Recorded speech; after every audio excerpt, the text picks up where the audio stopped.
The Star Sport podcast is brought to you by Access Credit Union.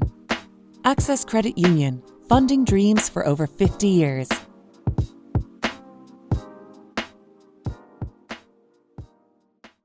Close your eyes and pull like a dog.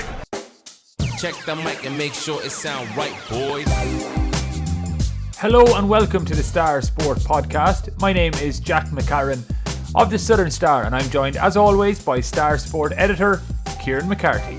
Before we kick things off, I'd just like to give a gentle reminder to our listeners and viewers to please rate, review and subscribe to the podcast on Apple Podcasts, Spotify, Amazon Music, YouTube or wherever you listen to podcasts. The Star Sport podcast is brought to you in association with our friends at Access Credit Union. Access Credit Union, where your bank really does matter. Choose the credit union, choose local, choose community. The Six Nations gets underway this weekend with Andy Farrell's Ireland side set to host Wales at the Aviva Stadium on Saturday at 2:15.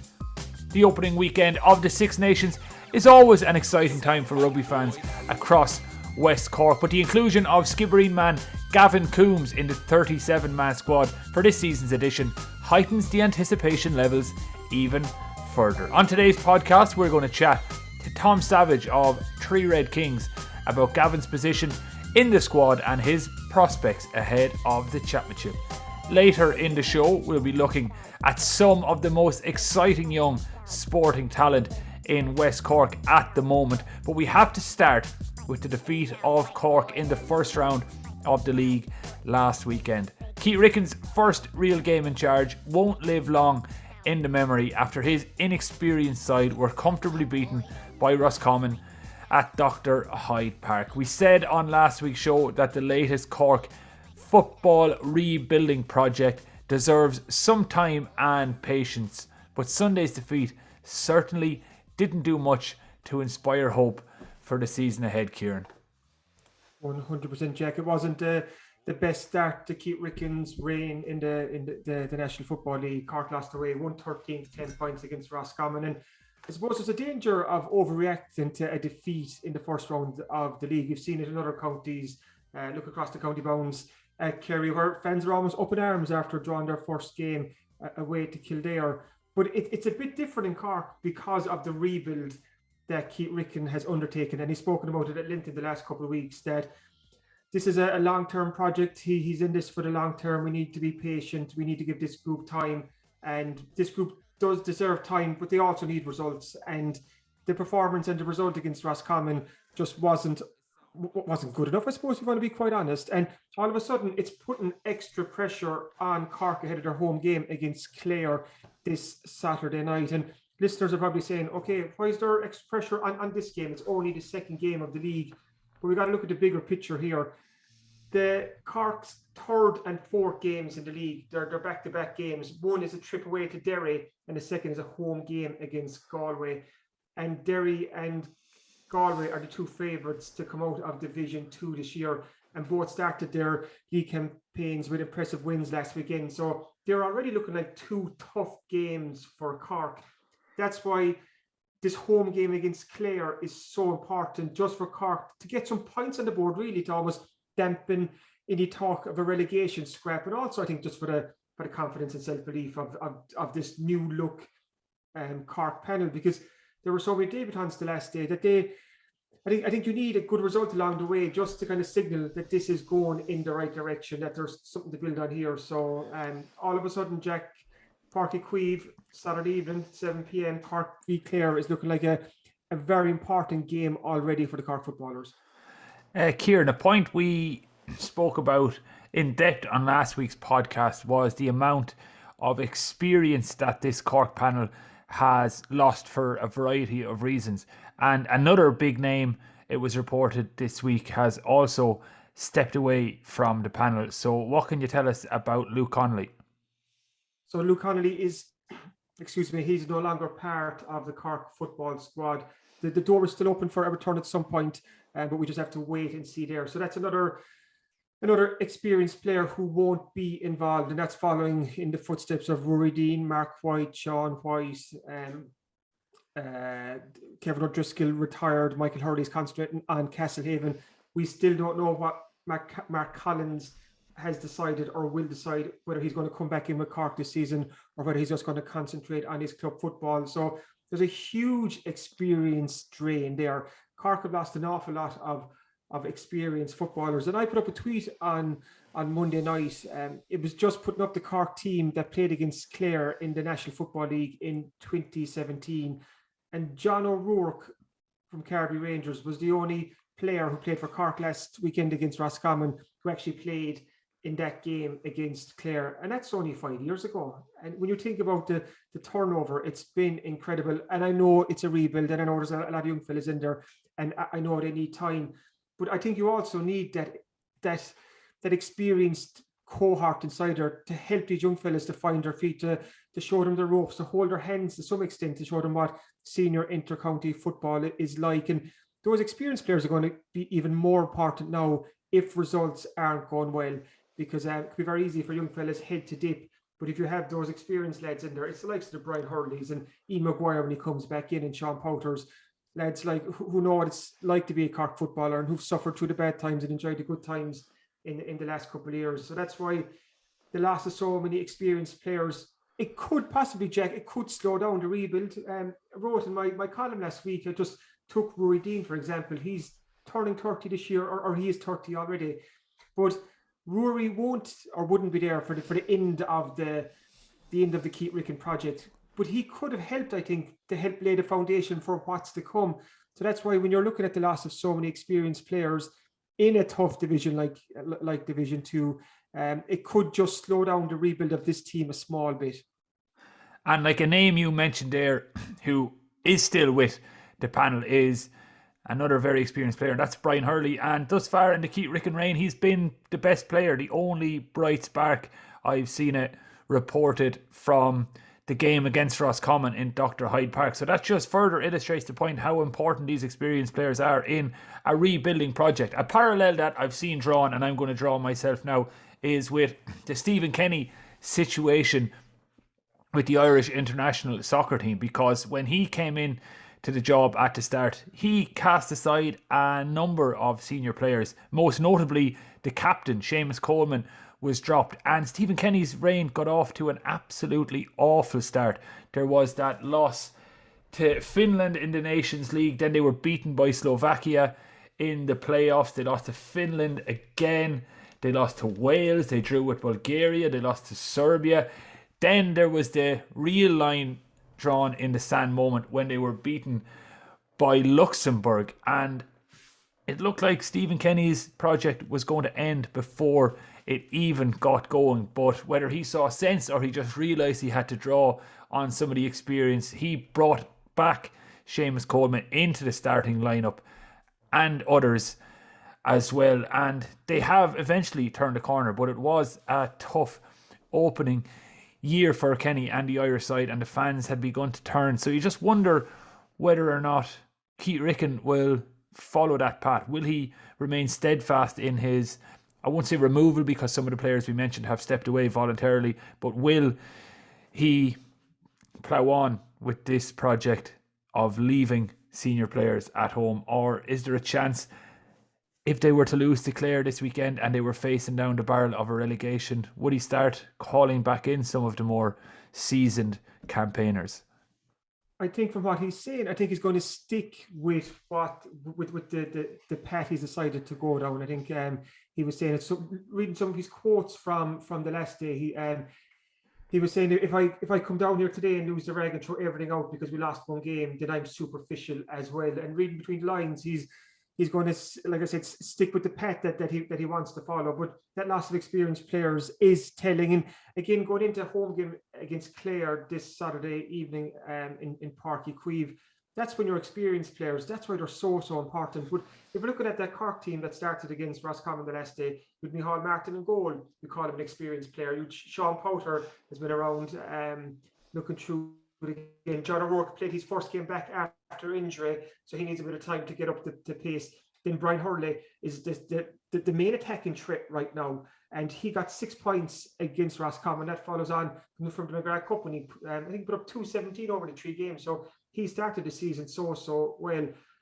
But besides Brian Hurley kicking at 6 points, And I have to point out 5 of those were from place balls. Matty Taylor, John O'Rourke, Mark Cronin, and David Buckley all kicked 1 point each. So Cork will need a lot more in an attacking sense the last day, and Cork can't just rely on Brian Hurley for scores, especially against a Clare team that won't fear Cork one bit whatsoever. I was just looking at the stats there over the last couple of years since Cork were relegated from Division 1, and that was back in 2016. Cork and Clare have met 4 times in Division 2 since then, and Clare lead the series 3-1. They've won on Cork soil, they've won twice in Ennis, and even though Cork beat Clare in the National League last year, but it was the North and South. If you remember last year's league, it wasn't a 7-game series. But even though Cork beat Clare by 1 point up in Ennis, it was still Clare that went forward into the knockout stage. And it's also interesting to note that since Cork have come down to Division 2, Clare have finished above Cork in the league every season since then. So this is it's going to be a tough test for the Cork footballers on Saturday, because Clare already have 1 win under their belt. They won their opener last weekend against Offaly, so they're going to come into this game with a bit of momentum behind them, high in confidence after that first win, and not fearing a very inexperienced and disjointed Cork. One of our panelists on last week's podcast, Diarmuid Duggan, had kind of set out his stall for what he expected to see from Cork this season, and he had actually said they should be targeting a league final as a starting point, and it's looking like that is definitely not going to happen after the opening round. And you might just remind me and some of our listeners who won't be as in the know, if Cork are to lose against Clare this weekend, they're obviously going to be out of contention for promotion realistically, because they still have the 2 big games that you mentioned. What are the chances of Cork being relegated? And is there a potential that this Cork side could be plying their championship trade in the Tailteann Cup? Or how is the promotion relegation working this season from a Cork perspective? The Tailteann Cup, that's the worst case scenario for Cork football. But I'm asking for a worst case scenario. Give it to us. What has to happen? If Cork get relegated from Division 2 and are down into Division 3, that means that Cork have to get to the Munster final this year to secure their place in the top tier All-Ireland Championship. But the one big problem there, it's Cork against Kerry in the Munster semi-final. And going in all known form at the moment, there's only going to be 1 winner there. It's going to be Kerry, unless there's a huge shock and a huge upturn in Cork's fortunes. So worst case scenario, if Cork get relegated from Division 2, and if they lose to Kerry in the Munster semi-final, then they will play in the Tailteann Cup, which is the 2nd tier All-Ireland football competition. And that would be a big blow to Keith Ricken's rebuild, because he needs Cork to be playing good teams on a consistent basis. Ideally, you want to see Cork up in Division 1 playing the best teams every week during the league, but that's not the case. Second best situation is have them in Division 2 playing some really good teams as well. So that's why relegation to Division 3 would be a big blow to the Cork football. And you asked there, will Cork find themselves in a relegation battle? If they lose to Clare this Saturday night, and given the 2 games that I said are coming up after, away to Derry and home to Galway, realistically, you could be looking at a chance where Cork have lost their opening 4 league games. So then after that, it's away to Meath on March 13th, which wouldn't be an easy game. Then the last 2 games, Cork are home to Down and Páirc Uí Chaoimh, and they're away to Offaly on March 27th. And they're possibly the 2 games that Cork could save themselves. They're probably 2 winnable games for Cork, because Down and Offaly would be 2 of the weaker teams in Division 2. So while it's a very hard start to the league for Cork, it kind of does soften up after the Galway Meath game, and you've Down and Offaly left there. So all is not lost, but they need to get points on the board. Like I said earlier, just to dampen that talk about a relegation scrap, but also it's so important for this young group of players to know what it's like to win a senior intercounty game and just get a bit of self-belief and confidence off the back of that. Last question then, Kieran, before we move on to the Six Nations, because you've had a great conversation with Tom Savage of Three Red Kings previewing the championship. But just to think back, because I know I'm saying worst case scenario there, Cork to be relegated potentially, etc., etc. And obviously we hope that's not the case, and we hope that this weekend they can turn all our heads, and we're just probably overreacting to an opening round game and not giving the patience and time. Well, you were giving plenty of time and patience. It's probably me who's overreacting more so than yourself. But when you think back on that famous night in Páirc Uí Chaoimh when Cork beat Kerry in the Munster semi-final of 2 years ago, and was it that same year or the year previously when Cork were impressive and you could almost argue competitive in the Super 8s round of the championship that season. Was this level of a root and branch rebuild necessary in your opinion? Obviously, Keith Ricken, when he was given the job, this was probably always going to be the approach. But over the course of Ronan McCarthy's kind of last 2.5 years, there were some extremely bright moments, I would say. Obviously, last year's Munster final kind of ruined all of the goodwill when they were hammered by Kerry. But in the previous 18 months to that, there were moments where you thought, this Cork team has a big performance in them. We saw it in that game against Kerry in the semi-final of the Munster Championship, and as I mentioned, we saw it in the Super 8s where they were a competitive and looked like a coming team. Do you think, in your own personal opinion now, I don't want you to comment on what you think about certain players or that, but do you think this much of a change was necessary so fast, or do you think there could have been a more subtle transition of some of the senior players? It's a bigger rebuild than I thought it would be, to be quite honest, and that's for a number of reasons. It's some of the players that aren't involved this year. I'm just thinking of the two Whites from Clonakilty straight away, Sean White and Mark White, two of the top players at the county championship for Clonakilty last year, and on form you would expect them to be on the county panel at least. And if Sean White brought the same form at wing back with Clon, if he brought that to Cork jersey, like, he nailed on there for a starting spot there. And so Cork don't have their best players available to them for whatever reason. Some players just want to concentrate on their club football this year. Some fellas just want to step outside the intercounty bubble for a while. And you know what? That's fair enough. They've given so much over the years. If they want to do that, that's their decision. Injuries haven't been kind either. I'm just thinking of Liam O'Donovan again from Clonakilty. That man has been dogged by injury. And if the likes of him and Cillian O'Hanlon, who had an ACL last year, Aidan Brown, who's another ACL, Cathal O'Mahony did his hamstring last year, was out for 10 weeks. So there's fellas like that. Injuries just haven't been kind to Cork as well over the years. And I'm not just making excuses, but I just want to show the caliber of players that are missing, that aren't involved in the Cork team this year. And that's why it's a bigger rebuild than it is, because Cork don't have that big base of experienced players to work with now. When we mentioned there, Sean Powter, Ian Maguire, when he comes back in and the Bars lads come in, Brian Hurley, Matty Taylor, fellas like this, they've been around the panel for a while. But it's just a huge job. And in some ways, I can see what Keith Ricken is trying to do. You can see the long term. So he wants to bring in these young players now that he can mold into players, into the players that he wants them to be.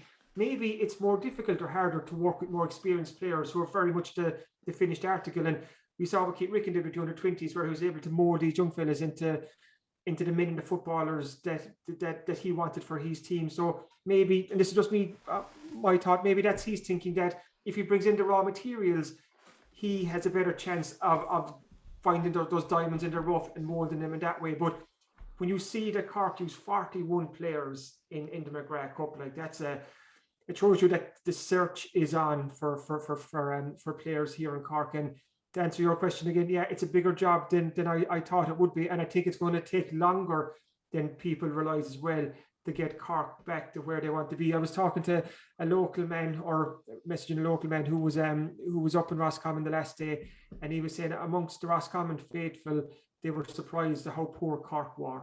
And I thought that was pretty kind of indicative of where Cork are right now.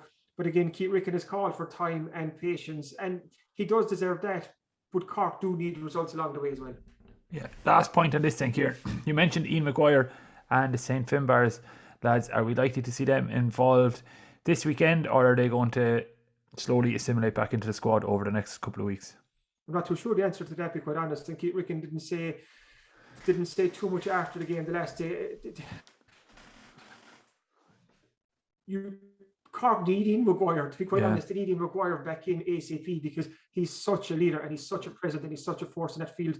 But whether they decide to give him a couple of weeks off, after the Bars exertions in the club championship. I'm not too sure. Maybe the Bars lads want to get back in straight away and put their shoulder to the wheel. So I think we'll have to wait and see until the team is named later in the week to see what the plan is. But I'm sure Keith Ricken he'll tell us what's happening after the game on Saturday.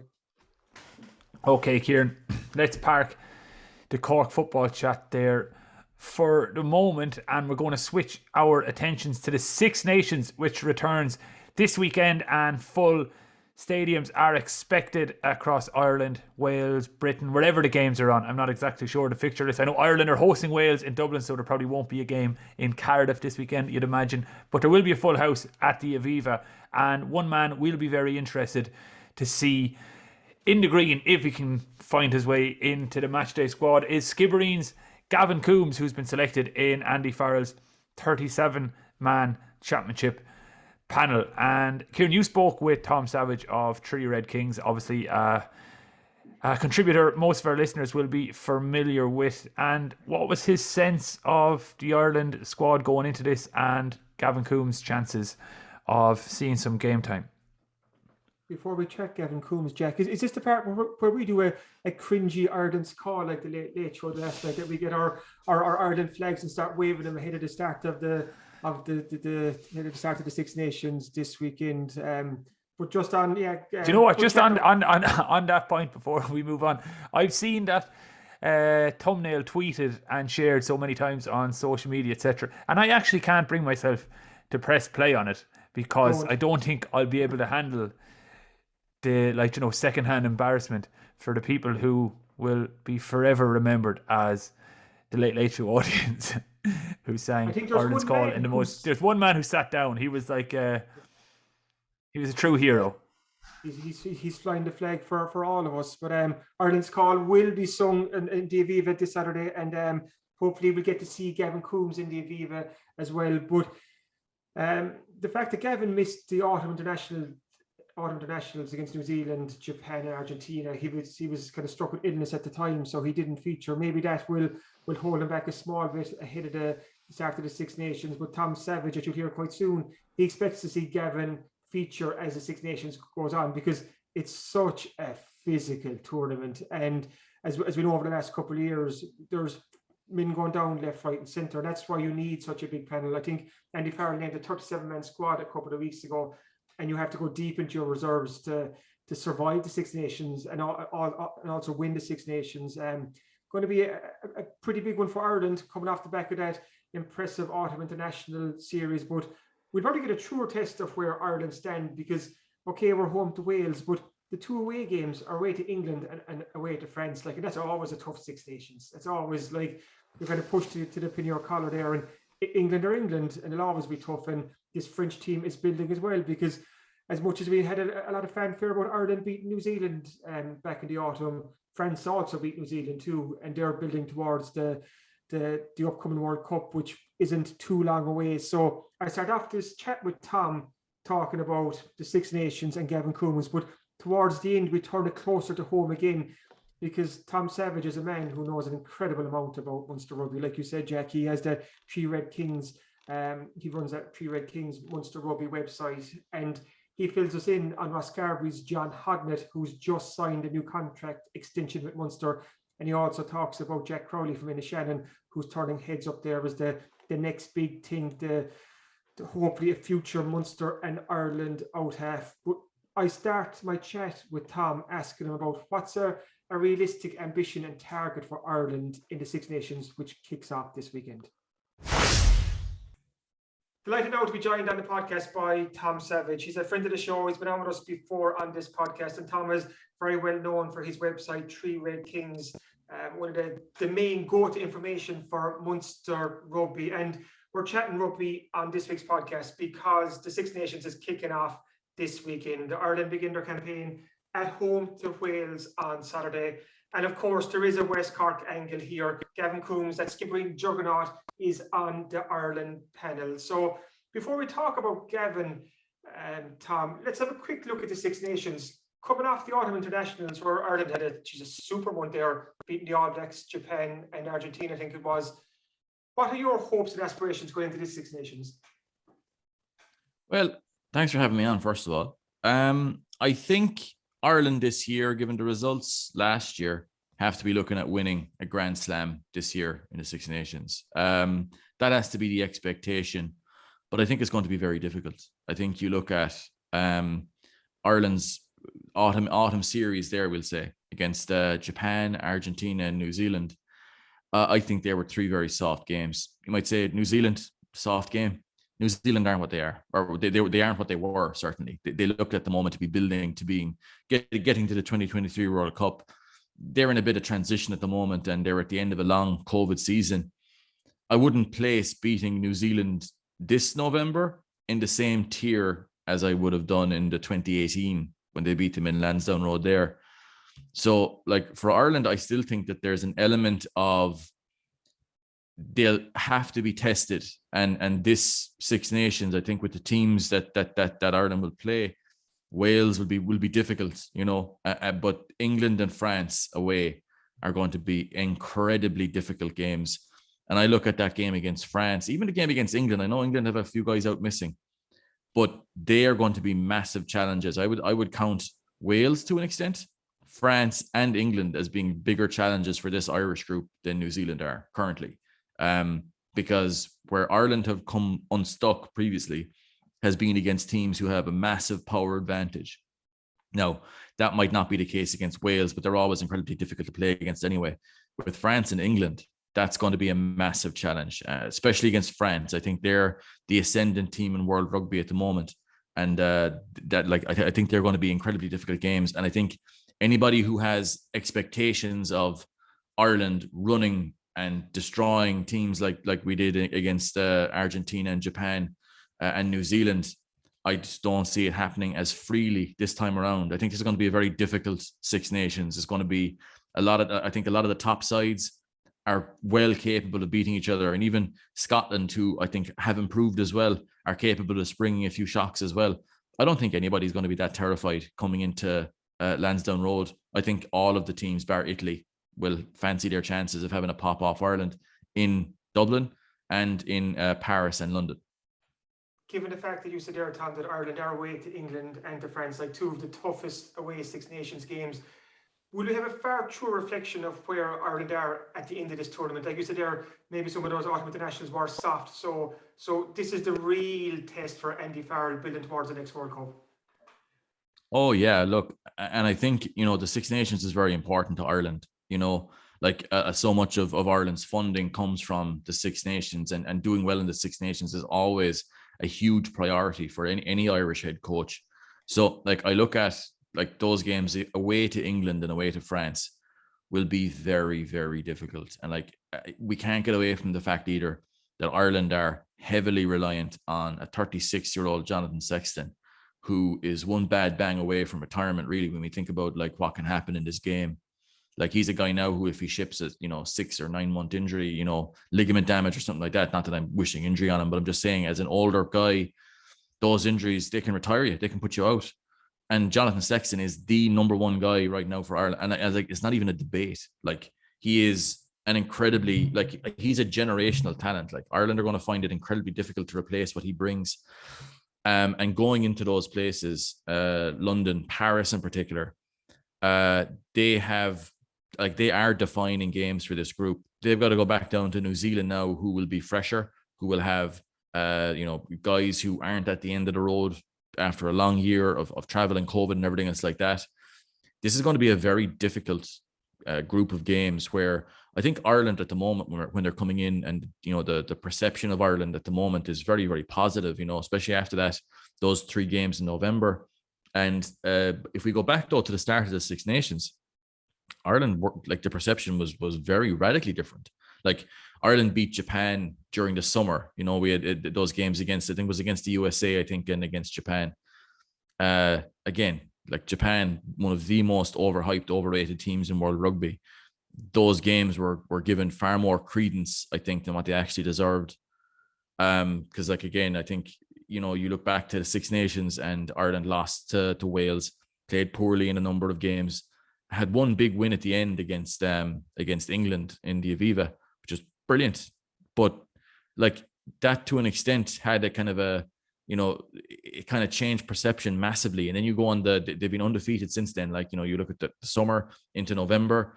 This is a different challenge now. And I think it's like this is the start of a very difficult year for Andy Farrell's Ireland. And I think by the middle of the summer, I just have a feeling that things will not seem as rosy as what they currently do.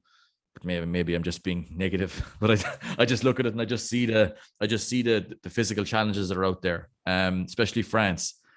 Going to Paris going to be very, very difficult. And I think a lot of the core of that team, the core of that Irish pack is going to be Leinster players, and these guys haven't been seriously tested all season long. So it's going to be a very difficult physical challenge first and foremost, and the fitness of Jonathan Sexton is going to be key. You mentioned at the outset of this conversation, Tom, that Skibbereen-man's Gavin Coombes is in Andy Farrell's Ireland squad for the Six Nations. It's been a frustrating season in a lot of ways for Gavin. Illness kept him out of the autumn internationals, and then there was that whole Munster COVID situation between South Africa, and then when they came back home, they had to self-isolate as well. So it's taken a while for Gavin's season to get up and running. But in recent weeks, we've seen the Gavin Coombes that we saw last season, the man who's just putting his stamp on games. He got that winning try against Castres in the Champions Cup, and he's hitting a bit of form. But what are your expectations of Gavin going into the Six Nations? Will the fact that he didn't get any minutes in autumn, will that come against him now? I think it might do initially. I think we know during Six Nations there's always injuries, and you've got to be in position to take your opportunity when they come.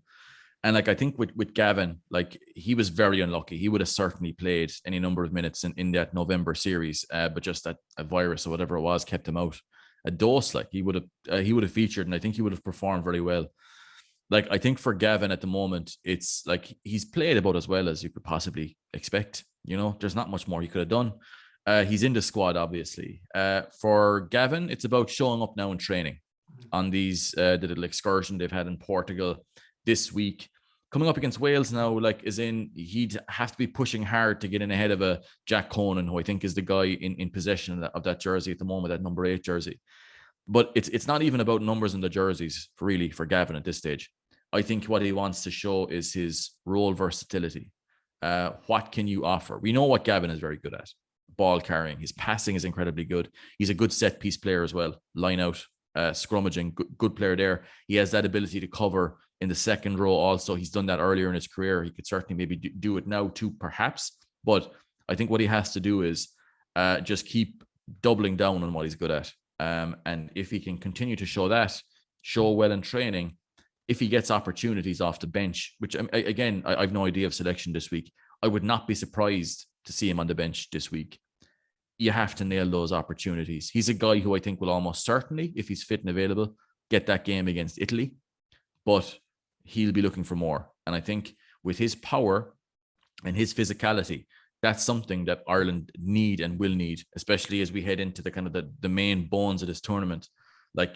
What worked against Argentina, Japan, and New Zealand, Ireland will have to be bigger again this time around. Now, I think we're lucky enough that we've got one of the best front rows going, but we need to have power carrying options in the back row, and that's Gavin Coombes. He gives that option, and he's a guy who, his ability to win collisions, any coach going will love that. And I look at, especially when you look at Cast, the games he played against Cast, the one game he played against Cast down in the south of France. Cast are a serious team, really, really well coached side. They were being rubbished by people in a lot of pundits, and a lot of people in the media were rubbishing Cast. Cast are a serious team, big physical lads there. And Gavin Coombes was trading with the very best of them below there and winning collisions and showed up right at the end. I love the attitude of him when he was walking back. He had, he was proving a point to somebody in the crowd almost. That's the kind of stuff you want from a big, belligerent, power forward guy in your back five. That's what Gavin Coombes gives you. It's what, since he kind of ascended into that first team for Munster last season, he's just been playing at an extraordinarily high level. And that's the type of guy that will show up. And if he takes his opportunity at test level, as he did during the summer, that's a guy who could get into that back row and take some shifting out of it. In the last couple of days, Andy Farrell was speaking to the media, and on Gavin, he said, Gavin being young and pushing so well at provincial level, you want to see him grasp that opportunity to thrive and grow and get used to the competition here. He's back playing well now. He's fit and seems raring to go, and I'm sure he's got a point to prove. And you touched on that too there, Tom. You said that Gavin is playing like a player who has a point to prove. What's the next step for Gavin? So, like, we've seen him dominate at Munster level. He's the Munster Men's Player of the Year. He had an unbelievable breakthrough season last season. He's now in the Ireland squad on merit. What does he have to do to move on to the next level? Well, now I think it's about, like, one of the things CJ Stanner, before he was talking to some people, and I heard afterwards some of the talk about what you need to do up at Ireland level, up at Carton House, the IRFU High Performance Centre. You've got to be a bastard up there. Like, when it comes to your work in drills, in training, in, you know, practice games, in those moments, those game scenarios, you have to be like putting yourself about up there with an attitude that you're there to do the job. You're not there to survive. You're not there to keep your head above water. You're there to dominate. And I look at Gavin Coombes as being a guy who I think has learned that lesson. You're not going up there to be friends with all these lads. You're not going up there to be best buddies with them. That'll all come. But you've got to go up there and perform. And you've got to go up there and almost treat that as a game in itself, where you're competing with those lads. You want to be the best. You want to be a guy who's going to be a top player for Ireland. You want to be lining out in the Aviva. You want to be listening to Oran Avian, you know, Ireland's call it maybe to an extent. But you want to be there. You want to be one of the main guys there lining out for that. And you're not going up to Carton House or going away to Portugal for the crack. Like, you're not, like, as in, and that's the thing. Like, a lot of young fellas, like, when they go first into camp, it's difficult to get up to speed with who you have to be when you're there. Like, you have to be out in that field. You have to be a bastard out there. Like, when it comes to, like, playing that training like you would a game, and impressing coaches that way, training very seriously. And that's the biggest thing, to put yourself about like that. That's how you get respect up there, and that's how you get yourself put forward onto the bench, and then to prove it. Because it's one thing to train well and to train with aggression and to train with intensity, but you've got to go out there and play then as well. And against, like, the Six Nations, I think, is the toughest tournament going. Like, when it comes to the physicality, it's intense. Like, it is. Like, I was talking to Andrew Trimble there for some presser thing a couple of weeks ago, and I asked him about, like, the physicality of the modern game, and he had, like, Autumn Internationals on one tier, but Six Nations as being the top tier when it came to the impact and the how much the collisions hurt and how much impact it was. And this was a couple of years ago, and it's gotten even worse with regards to the power and the intensity of the collisions. So that's where you've got to be, and it's a kind of like, I know they're going about, like, test match animals, but, like, for a forward with the profile of Gavin Coombes, is in what he will be expected to do. That's a massive challenge. But one thing I've seen about Gavin Coombes is that he is in just fabulous shape. He looks like he's ready for war up there. Like, as in, you look at the size of him, like, that's the type of guy. Like, I like his mindset, and I like the way he's been playing for Munster. He's got the attitude of a guy who doesn't take any rubbish at all. Like, I was on a presser a couple of weeks ago. I think it was ahead of the Wasps game. And there was a lot of noise around Munster at the time in the press. And Gavin Coombes was up for the media. So he was, taking questions or whatever else like that. And there was a few old chirpy questions coming in, but there was just no nonsense out of Gavin. No biting in on any rubbish. Just very flat, you could get the big game vibes off him. And like, for him to become the guy who I think, like, Munster, like, should be building around a guy like Gavin Coombes, and I think they are. Like, that's the type of, you have to take that intensity up to Carton House and then into Lansdowne Road, into Twickenham, into the Stade de France. And, like, I think with a guy like Gavin Coombes, he can well push his way in to that Irish reckoning, and I think he's very, very close.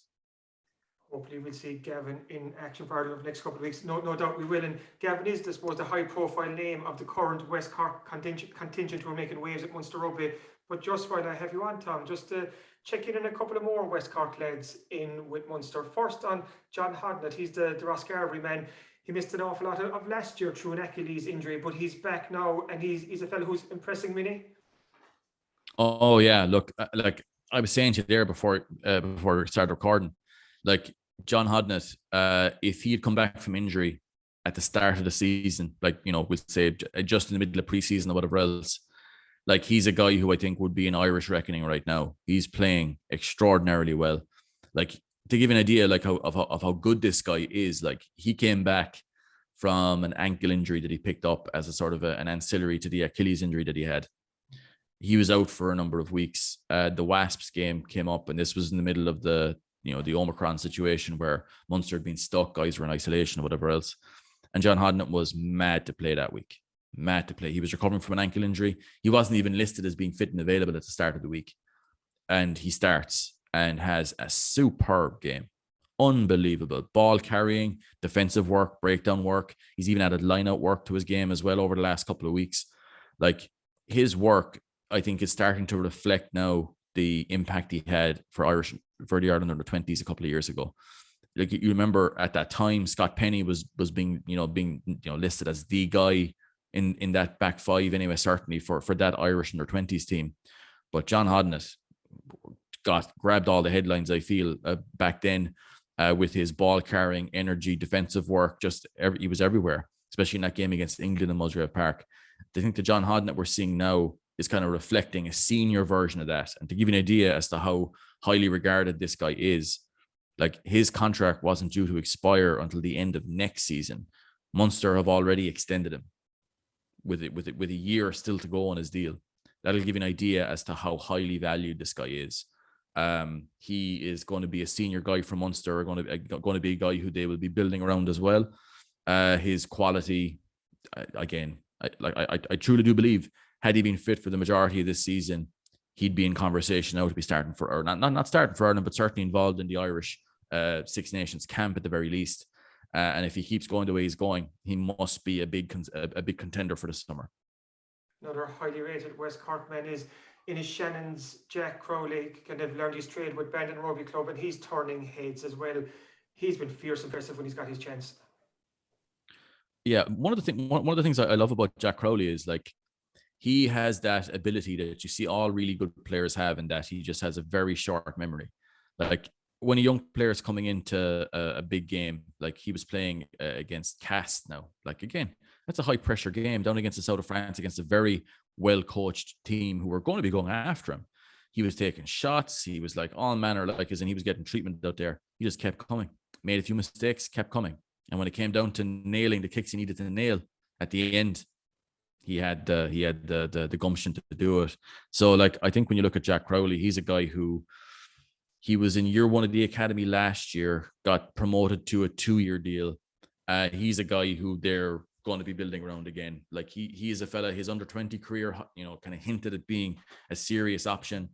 And I think in the post-Sexton era, I think Jack Crowley is going to have a huge say in that Irish number 10 jersey going forward. I think he's got the ability. He's still just incredibly young, 22 years of age. Like, that's a guy who, I think, you look at his qualities, his skills, that's a guy who can go to the highest level in this game, I think. But it's about making sure you maximize your opportunities for a young guy like that and building it up in a way that's sensible and sustainable. I think you look at Harry Byrne as a good example as to some of the downfalls of what can happen. Not that, Harry Byrne is finished or anything like that, but he's a 22-year-old guy who was being touted around as being the next big thing for Ireland, that he should be starting for Ireland like 2 seasons ago, like when he was 19, 20. Like, this is mad stuff.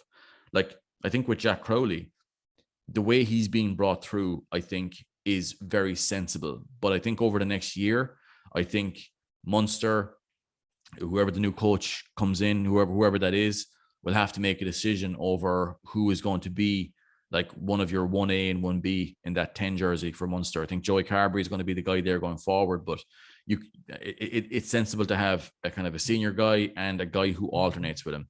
And that'll be the question. Will that be Ben Healy? Will it be Jack Crowley? Is it possible that you can maybe get a little bit of positional versatility into Jack Crowley? Can he be an option at 12? Can he be an option somewhere else? Can some of the other guys do that? Because I think Munster ideally would hang on to all of those talented young 10s they have. I think Jake Flannery is a guy who could maybe play fullback as well. Ben Healy, who knows? He's got great size. Maybe he could play a bit more at 12. Maybe we don't know, but I look at Jack Crowley as being a guy anyway who has like a future top guy written on him. It's potential at the moment, but everything we've seen from him this season shows a really cool, really like mature young fella who is able to go out there and not one bit afraid to play. And that's kind of what you want from a 10, a guy who has that confidence, and he certainly has that. It's no secret that Ron McGarrett tried to get Jack to go to France to him last year. And like you said there, Jack's only 22. He's quite a young fella, and all his career is ahead of him. But what's the best move for Jack right now? If, let's say, there are other clubs interested in taking him abroad, or is he better off staying at Munster, learning his trade there as maybe a backup to Joey Carberry, or is he better off going to a club where he is going to get first team action? I think if I'm Jack Crowley and I'm looking at the situation now as strategically as possible, I look at Joey Carberry's last number of years at Munster. He's been at Munster for 4 seasons. He played 30 games total.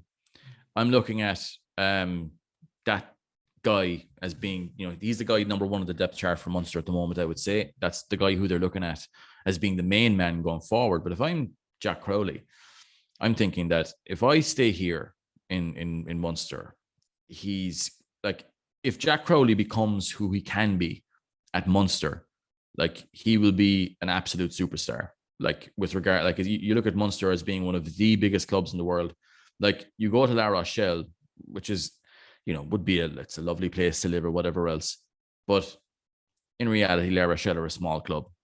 You look at Munster, haven't won anything in the last 10 years. Everybody keeps saying it, but still consistently one of the most talked about, one of the most searched, one of the most written about clubs anywhere in this game. For Jack Crowley, I think he'd be mad to look elsewhere. He'll certainly have offers. I think he'd be mad. You look at what you can become at Munster at Thomond Park, especially with Joey Carberry having as many injuries as he does. If I'm Jack Crowley, I'm thinking 3 years of development here where I'll be looked after. You're on the track, going to play for Ireland, because if you're outside Ireland, you won't be selected for Ireland. That's just a fact. So like you look at that, and I'm thinking, if I stay at Munster and play my cards right, he could be the main man within 2 or 3 seasons at Munster without question. And maybe he's the main man at 12, but having a huge part of what Munster are doing. Maybe he's doing it at 10. Maybe Joey Carberry's at fullback. Like I think like that Jack Crowley has the talent and the skill set where like he can dictate all this, and any coach who comes in will be looking at Jack Crowley, his confidence, his ability, his style, and going, that's a guy that we want to build around, because Jack Crowley is looking like a very modern player. And same with Ben Healy. Ben Healy is a good player as well. But I look at how natural a player Jack Crowley is at just 22 years of age. I know, again, like Ben Healy has had like north of 26 caps or whatever else. I'm looking at Jack Crowley after 2 starts, him week to week against Ulster and then against Cast, night and day. He had taken in that information a week from week to week and was better the next week because of the pictures and the information he got. Even there against Zebre on Saturday, he was looking like the calm, veteran coming on and being able to play with such maturity. That's a guy who, he's got a massive future. Just needs to avoid any serious injury, keep the head right with regards to, the focus on becoming that top guy.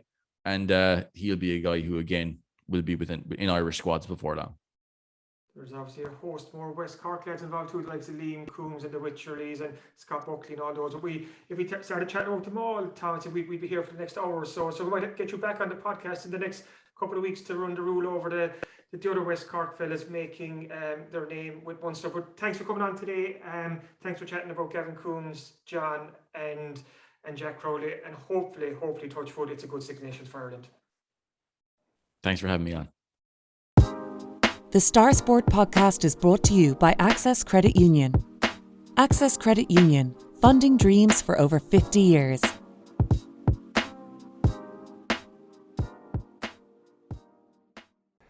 In this week's Southern Star Sports section, we have a very special 8-page pullout which profiles the next generation of West Cork sporting superstars under the age of 21, and there's an amazing spread of sports, just further highlighting the diversity of sporting talent that West Cork continues to produce year on year. The conveyor belt shows no signs of slowing down, and Kieran, you've crunched the numbers and you've come up with some of the most exciting prospects that Star Sport listeners can look out for in the coming years.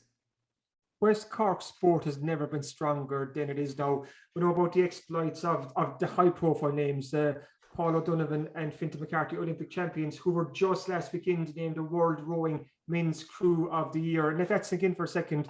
2 Skibbereen men picked as the best men's rowers in the world in 2021, and that's by World Rowing. We've Phil Healy, Ireland's fastest woman. We've Gavin Coombes, like I mentioned there, and Feline Wycherley as well, Ireland's senior rugby internationals. Conor Horan, a much-capped Ireland's senior soccer international. And there's loads more as well who put West Cork on the map. But the good news for listeners of this podcast is that the next generation coming up is so exciting, and there's so much talent there, and it's across so many different sports.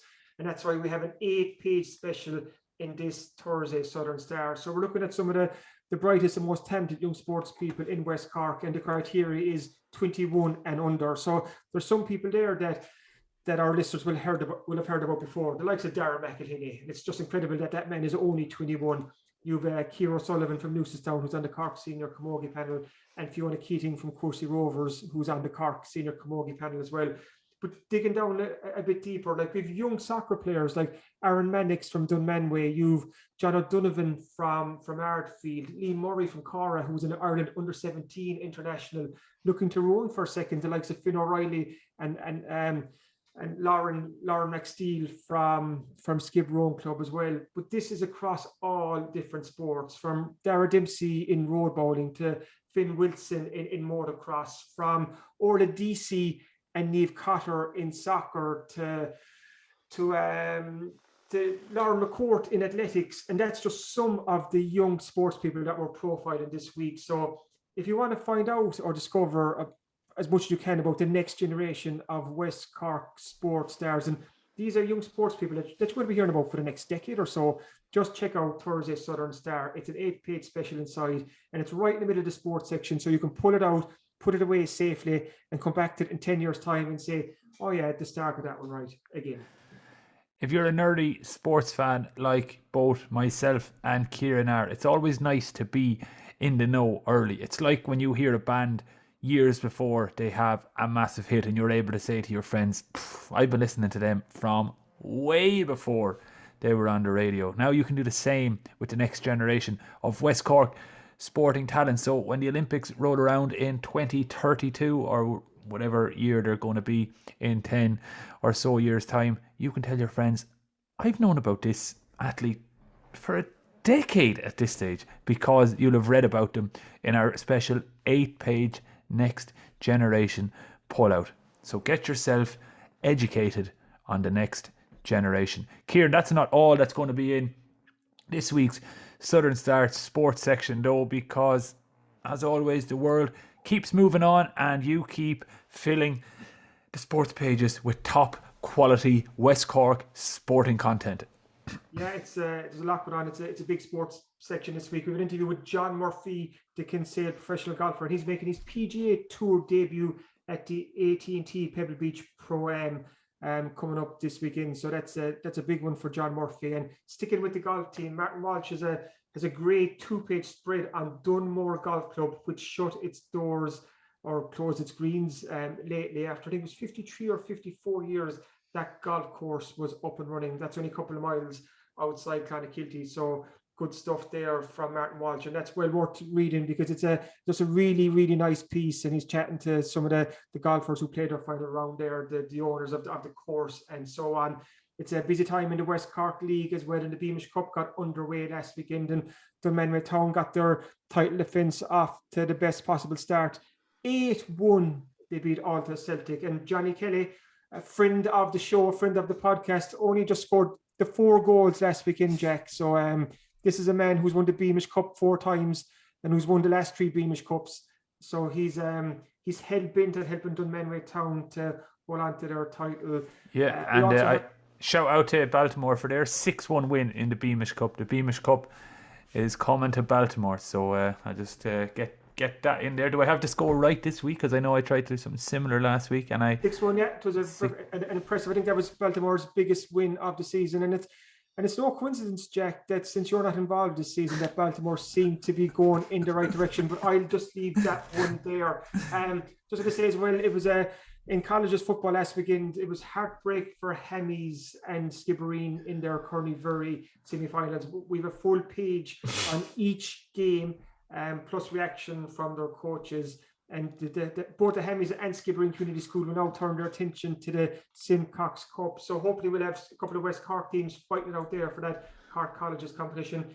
And also just well done to Mount St. Michael Roscommon, who won their Munster Colleges B semi-final last weekend, and they're through to the Munster final coming up. And also for listeners who get this podcast on a Tuesday, the Skibbereen Community School girls footballers are in Munster final action this week as well. So the very, very best of luck to them. It's just great to see the local schools going so well in the provincial competition. So there's an awful lot going on. And also just to mention that the Cork and Clare, that's a double header in Páirc Uí Chaoimh on Saturday. The hurlers are playing first at 5:00 in their league opener, and then it's followed by the footballers at 7. So that's a nice, tasty Cork v Clare double header if you're looking for somewhere to go or something to do on Saturday evening. Great stuff, Kieran. And as we mentioned, the Southern Star will be in shops across West Cork and further afield from Thursday morning. But if you can't make it to the shops, you can always subscribe online. Just go to www.southernstar.ie/e-paper and you can read the Southern Star on your computer, tablet or smartphone for less than €2 per week. What great value. Thanks for listening to the Star Sport Podcast. We'll be back at the same time next week. If you enjoy these shows, please make sure to rate, review and subscribe on Apple Podcasts, Spotify, or are we going to take our podcast off Spotify now in a protestation against the Joe Rogan podcast and follow the likes of Neil Young? And no, we will not, because Spotify is where we get lots of our traffic. So subscribe, like, review, Apple Podcasts, Spotify, YouTube, or wherever you get your podcasts. Slán Tamil.